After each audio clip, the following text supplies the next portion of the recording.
Welcome to my channel STC। YouTube पर जाकर के सुमित टेक क्लासेज को सर्च करें और सब्सक्राइब करें। वीडियो अच्छा लगे तो लाइक और कमेंट जरूर करें और हाँ, शेयर करना ना भूलें। पिछले पार्ट 1 में आपने यह पढ़ा कि इलेक्ट्रिसिटी का हिस्ट्री क्या था। जैसे आपका बहुत सारे वैज्ञानिक थेल्स, विलियम गिलबर्ट, आपका बेंजामिन फ्रैंकलिन, डूफे, साइमर, अल्सांड्रो वोल्टा और माइकल फैराडे, जिसमें आप सबसे ज़्यादा याद नाम रखेंगे माइकल फैराडे का, क्योंकि आपके घर में जो बिजली आ रही है वो इन्हीं के लॉ का दिया हुआ है। इन्होंने ही नियम दिया था जिसके कारण आपका बिजली घर तक आ रहा है।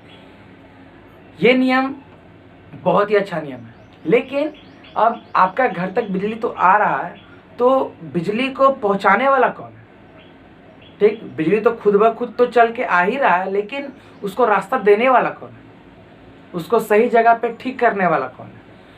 तो यह कारीगर आपका इलेक्ट्रिशियन कहलाता है। तो इलेक्ट्रिशियन को साफ शब्दों में बस हम यही कहेंगे कि व्यावसायिक प्रशिक्षण का वह शाखा जिसमें विद्युत से चलने वाले उपकरणों का प्रोडक्शन, मेंटेनेंस और रिपेयर करने का ट्रेनिंग दिया जाता है, वह ट्रेड इलेक्ट्रिशियन ट्रेड कहलाता है।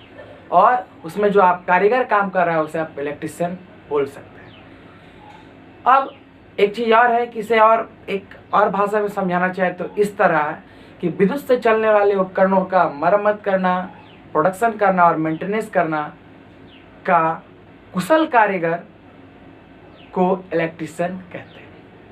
तो इलेक्ट्रिशियन में आपको बहुत सारा चीज़ का ट्रेनिंग लेना होता है, जैसे घरेलू वायरिंग, मोटर, जनरेटर, ट्रांसफार्मर, फिर छोटा छोटा आपका बहुत सारा इक्विपमेंट्स, वो सब चीज़ आपको इसमें पढ़ना होता है। इसमें सिर्फ पढ़ना ही नहीं बल्कि प्रैक्टिकल भी करना होता है, क्योंकि आप किताब से तो पढ़ लिया लेकिन प्रैक्टिकल नहीं होगा तो आप फिर कैसे वहाँ पे काम करेंगे। तो इसमें थ्योरी और प्रैक्टिकल दोनों का आपको इसमें ज्ञान लेना बहुत ही ज़रूरी होता है।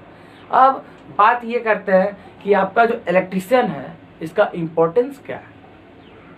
जैसे हर तरह का ट्रेड है, फिटर है, प्लम्बर है, वेल्डर है, इस सब का अपना अपना एक इम्पोर्टेंस है अलग अलग जगह। तो आपके ट्रेड का इम्पोर्टेंस क्या है? एक बार याद रखिए, गांव, गली, मोहल्ला, बड़ा बड़ा शहर, महानगर, मेट्रो सिटी, जो भी हो, हर जगह इलेक्ट्रिसिटी पहुंचा हुआ है। तो इसका मतलब ये है कि कहीं ना कहीं आपको इलेक्ट्रिशियन का मांग जरूर होगा। कोई भी चीज़ खराब होगा तो आपको बुलाया जाएगा। कहीं फॉल्ट हुआ, कहीं आपका कोई भी सामान खराब हो गया, घर में बिजली नहीं आ रहा है, या फिर बड़े बड़े जहाँ आपका इलेक्ट्रिसिटी प्रोड्यूस होता है वहाँ, तो आपका ट्रेड का इम्पोर्टेंस है, बहुत ही इम्पोर्टेंस है। यह ट्रेड आपको बहुत सारी नौकरियाँ भी देती है, और सिर्फ सरकारी नौकरियाँ नहीं बल्कि प्राइवेट नौकरियाँ भी देती है। आप खुद से वाइंडिंग का भी सीख सकते हैं। तो आपका जो ट्रेड है उसका बहुत ही इम्पोर्टेंट है, क्योंकि ये हर जगह है और आगे भी ये रहेगा। ऐसा नहीं है कि आज आपका इलेक्ट्रिसिटी है आने वाला 10 साल के बाद ख़त्म हो जाएगा। जी नहीं, रहेगा। आप लाइट जलाएंगे, आज भी जलाएंगे, आज से 100 साल के बाद भी जलाएंगे, तो वहाँ पर भी इलेक्ट्रिशियन का काम होगा, यहाँ पर भी इलेक्ट्रिशियन का काम होगा। तो इस तरह आपके ट्रेड का इम्पोर्टेंस है और बहुत ही अच्छे इम्पोर्टेंस है, और हर जगह, घर हो या बाहर हो, हर जगह। तीसरा बात निकल के आता है आपके ट्रेड का भविष्य, कि आपका ट्रेड का भविष्य अगर मान लिया आज आप हैं, उसे कल आपको काम ना मिले, ऐसी बात नहीं है।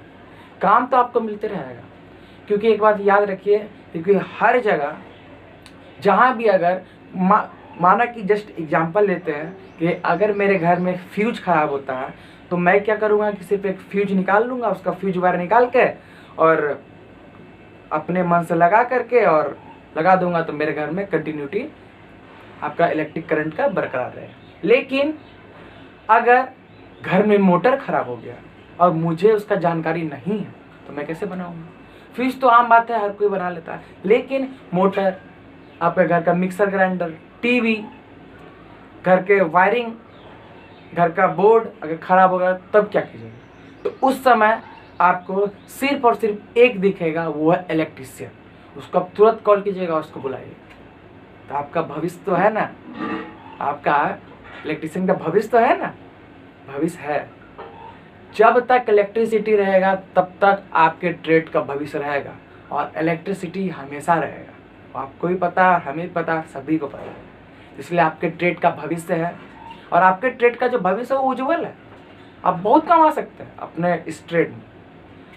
अगला बात, अगर आपको बताना चाहेंगे कि आपके भविष्य तो आपका भविष्य तो उज्जवल है और आप अच्छा पैसा भी अर्न कर लेंगे, लेकिन इन सभी के बीच में एक चीज़ है, वो है कि जब आप वर्क कर रहे होंगे तो उस समय आपको अलर्ट रहना बहुत जरूरी है। क्योंकि इलेक्ट्रिशियन के कार्य में इलेक्ट्रिसिटी एक सेंसिटिव क्षेत्र है, एरिया, जहां आपका थोड़ा सा लापरवाही आपको सीधा और सीधा बहुत ही गंभीर और से गंभीर झटका दे सकता है। हो सके आपकी इसमें डेथ भी हो सकती है, हो सके आप इसमें आपका शरीर जल सकता है, आप इसमें हैंडीकैप्ड भी हो सकते हैं, बहुत सारा चीज़ इसमें आपका हो सकता है। इसलिए अगला पॉइंट लेके आता है आपका इलेक्ट्रिकल एक्सीडेंट। इलेक्ट्रिकल एक्सीडेंट, क्योंकि अभी हम जस्ट बताया इलेक्ट्रिकल एक्सीडेंट में कि इलेक्ट्रिसिटी एक सेंसिटिव एरिया, वहाँ आपका लापरवाही आपको लेके डुबा सकता है। तो इसके प्रति आपको सजग रहना है। पहला कि आप खतरे के प्रति सजग रहिए, अलर्ट रहिए।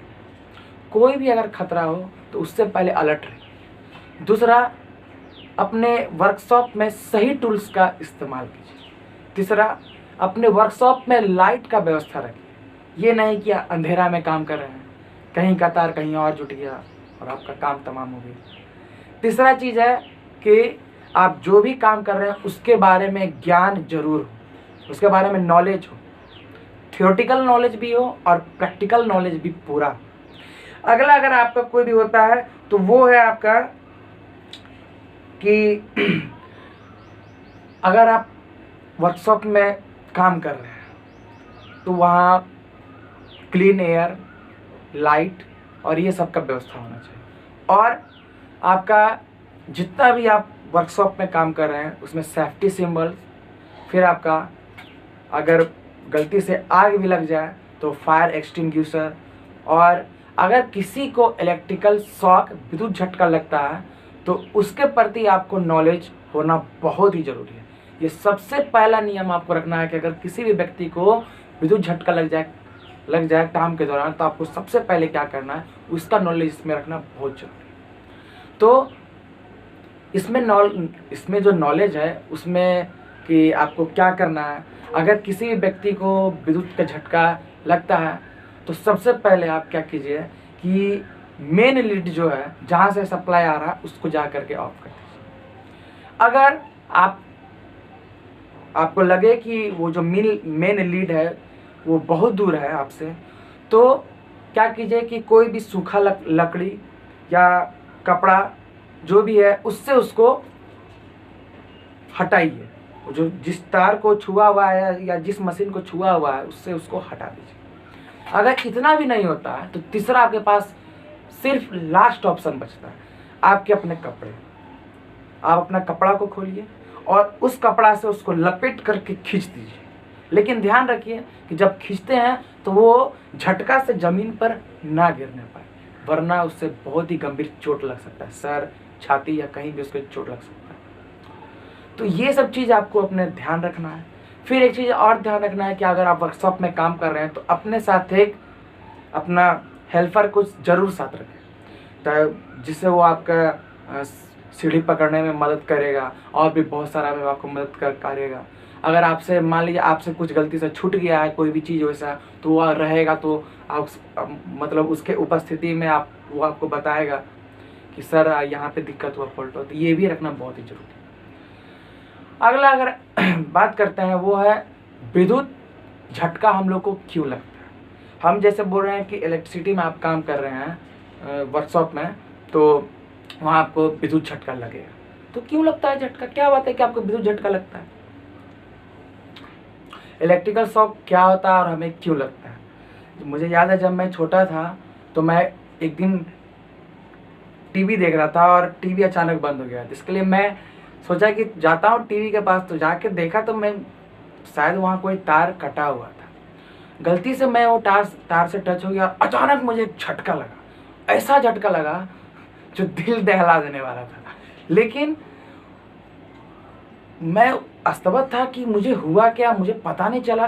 फिर धीरे धीरे जब मैंने पढ़ाई किया तब मुझे पता चला कि इलेक्ट्रिकल शॉक क्या होता है। विद्युत झटका होता यह है कि जब हमारे शरीर में से तकरीबन 90 वोल्ट के ऊपर वोल्टेज करंट या और वोल्टेज साथ में जब प्रवाहित होती है तो हमें एक झटके का महसूस होता है। यह झटका इसलिए होता है क्योंकि विद्युत धारा का चाल 3 × 10⁸ मीटर पर सेकेंड होता है। विद्युत धारा का चाल 3 × 10⁸ मीटर पर सेकेंड होता है, जो हमारे रक्त के रक्त का जो संचार है उससे सामंजस्य बैठा नहीं पाता है, वो उससे मिल नहीं पाता है, जिसके कारण हमारा शरीर उस चीज़ को सेंस करता है और एक झटका का अनुभव करवाता है। ये झटका इतना खतरनाक होता है कि आपकी इसमें मृत्यु भी हो सकती है, आप इसमें गंभीर रूप से घायल भी हो सकते हैं या आपका शरीर जल भी सकता है। तो इलेक्ट्रिकल शॉक बहुत ही हार्मफुल होता है और जितना हो सके जब आप वर्कशॉप में काम कर रहे हो तो इलेक्ट्रिकल शॉक से बचें। अपने आप को सही तरीके से काम करें, सही ज्ञान लेके काम करें। अगली बात करते हैं cause of an electric shock. Electric shock लगने का कारण, इलेक्ट्रिक शॉक लगने का कारण यही है कि हमारे जो खून है हमारे जो खून का रफ्तार है उससे विद्युत धारा का चाल सामंजस्य नहीं बैठा पाता और हमें एक झटका लगाता है। यह 90 वोल्ट के ऊपर आपको एक गंभीर झटका दे सकता है। ऐसा बात नहीं है कि 50 वोल्ट का झटका आपको नहीं दे सकता, वो भी देगा लेकिन गंभीर रूप से नहीं देगा। लेकिन 90 वोल्ट के ऊपर का झटका आपको गंभीर रूप से दे सकता है। अगली बात आता है वो है damage human body and by an electric shock. By लिखना भुला गया, बाय एन इलेक्ट्रिक शॉक बोलता है कि जब आपको झटका लगता है तो आपकी ह्यूमन बॉडी पर क्या क्या इफेक्ट होता है, क्या क्या आपकी ह्यूमन बॉडी को डैमेज करता है। तो सबसे पहली बात जानिए, जब आपको झटका लगता है तो सबसे पहली बात आप बेहोश हो सकते हैं। दूसरी बात, आपका सांस रुक सकता है। तीसरी बात, आपके शरीर पर छाले पड़ सकते हैं या आपका शरीर का कोई भी एक अंग जल सकता है। चौथी बात, अगर ज़्यादा गंभीर झटका रहा तो आपका मृत्यु भी हो सकता है। तो ये था आपका